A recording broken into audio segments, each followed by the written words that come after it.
We're back with the author of Genius Foods, Max Lugavere. And, you know, Max, we always say let food be your medicine, and we don't think about how it can affect our brain. So tell us some of these genius foods we should be eating.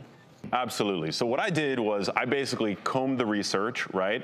And I made this really actionable in terms of the foods that we can eat. I looked at the foods that research suggests have a really strong chance in terms of supplying your brain with the nutrients that it needs. And so in my book, I give you 10 genius foods, but here I've selected 3 of my favorites. So we've got dark leafy greens, extra virgin olive oil, and eggs. And so I've made like a recipe for you guys to taste. I always come with food, so breakfast. And these look really good. Yeah. So this is a recipe that I have in my book. These are called cheesy no cheese eggs. So basically I've scrambled up some eggs in extra virgin olive oil, which is... I taste the olive oil. Do you? Nice. Yeah, it's literally a staple of the Mediterranean region of the world, and Mediterranean dietary patterns are associated with bigger brains and healthier brains. So use extra virgin olive oil. It's the chief oil that I use in my house. And you scramble up some eggs.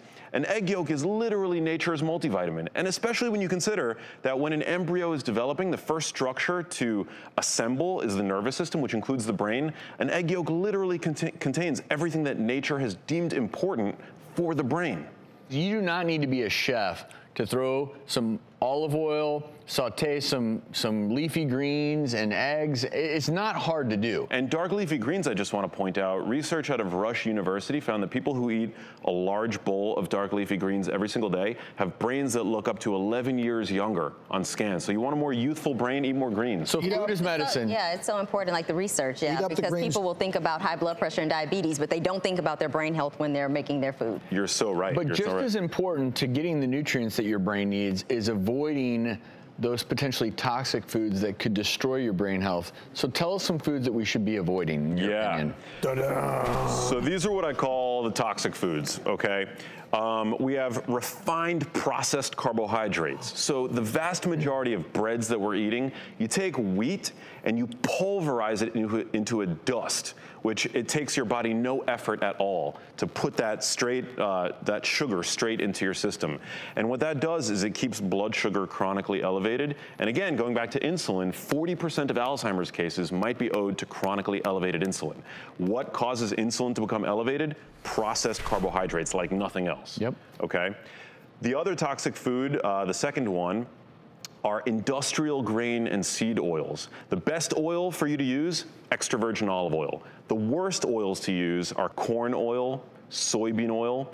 You want to keep those oils out of your kitchen. They're highly refined. I'm curious, you use just olive oil. Do you ever use, so since avocado's a fruit, am I okay with avocado oil? I'll use avocado oil, yes. What I like to say is that nature doesn't create unhealthy fats, humans do. Yeah, that's a great point. Yeah. Great point. And before we go away, just to explain, you know, the irony is also dark leafy greens are really good for you, but then what we'll do is we'll take highly processed dressings and then pour it all over. So think about that the next time you're making your meal. It's not just about your heart health, it's also about your brain health. Max, I admire what you're doing. Yeah, Max. And I know you're doing it for all the right reasons. You've outdone yourself today. This was awesome. Good stuff. Thank you so much. And always a pleasure. I recommend checking out Max's book. It's called Genius Foods. And everyone in the audience is going home with a copy.